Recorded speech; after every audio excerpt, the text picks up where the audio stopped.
kuan ba ganay.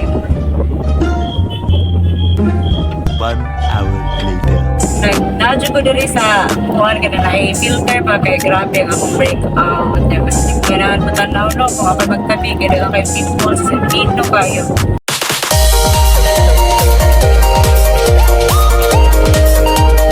Hi guys, good afternoon. May hapon everyone at again here. Pagkay nagkampal na rin ako no. Kaya ako ang Facebook ay mensahe ni Ate Kel niya. Usapay akong himo. Usapay akong mahatag ng mensahe. Sa mga audience dito. Nakaana lang ko ba along the way as ay, di ba mga 40 naman tayo, no? Salamat sa Diyos. Kana. So, sa karelasyon ba? Kana gani.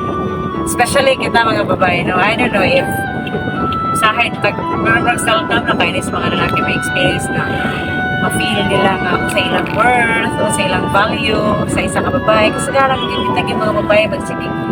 Siguro tungkol kay sensitive kay taon o ibagay ka alang kaitan no. Kaya gani. Maabot na gani ang punto sa inyong relasyon na mag-question na ka sa inyong worth, sa inyong value kay murag ang inyong pares mo okay ra, kaya nakadiha, anang lang, nakadiha. Then, wala lang tayo pakikor. Or, kaduha, ganang, namana best na nakasagaran sa relasyon, maayo rin na siya sa sugod, no?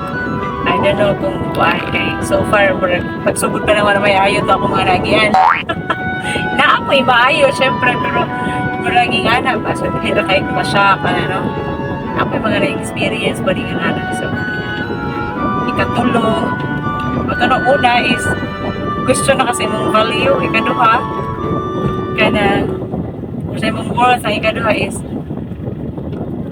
mayroon gina sila sa sukod, okay, ang ikatulo is, dali naman sila mairitanin. Kana, pag-uyawa na, ay, isa pag sa orasa, no, hinga na. Pero kung buwan na gani, kana, kamo na ba, murag, nakuha na niyang tanin mo, no, murag, may nalikuang kuan wala na ayaw. So ang ikaupat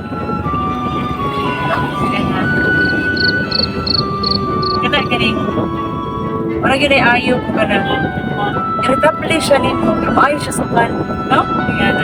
Kaya pa yung bangin nga na gani ang batasan pero nagkita kayong red flags so ang akong iiskutan ka ng mga red flags sa usang relasyon sa siguro sa friendship pero kasagaran din sa mga kuan kini sa kanang nag-asawa kini og sa mga nagkuyab no babae lalaki lalaki to lalaki babae to babae basta relationship sa friendship mura dili ra kay tay ana kanang kuan gawas lang kung laom-laom na gid ang inyong panagigala pero paniging nagkuyab or syempre kung magkuyab una-una jud nga basig dili na siya ako future husband future wife so diha na musuod ang laong yun nga samahan so diha na maggawas ang tanan so nakaanak ba ako no kaya I have 3 kids and ibaw naman yun mo no nga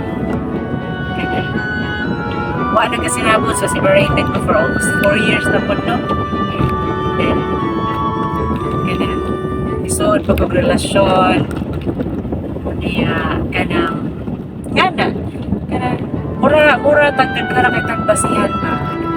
Hindi na tag basta-basta mo to kita ng mga nagbuwang na sa relasyon pero ako sa akong self nakanagin ko kay not sure pa ba yun ko. Pero siguro sa kadaghan nga na-experience kay experience is the best teacher. Tungkol dyan tanan no? Kay hindi usahay most of the time kay na-experience mo na to nasayo na pandol so nakatoon so, hinay-hinay yun sa mga bago pa lang ni relasyon especially kaya namaguhan pa ba kay ayaw yung kumpiyansa kay mas kita naging especially kung babae ka okay so ingon na nalingaw lang ko ba kayo nagsige dyan kung tanaw sa akong Facebook mensahe niya artikel sa may akong pwede mag-mensahe no? Pero magamit lang kong filter kay base lagi kayo maganahan mo nila or matanda okay grabe yun yung breakout siguro tungkol sa kamisi ako pagpagpuntanan ako drive, ako market, ako anak, no? So, kapoy sad sa imo mata, sa late, most of the time, late naman tulog. Kaya na ba, sumahora to ang akong message.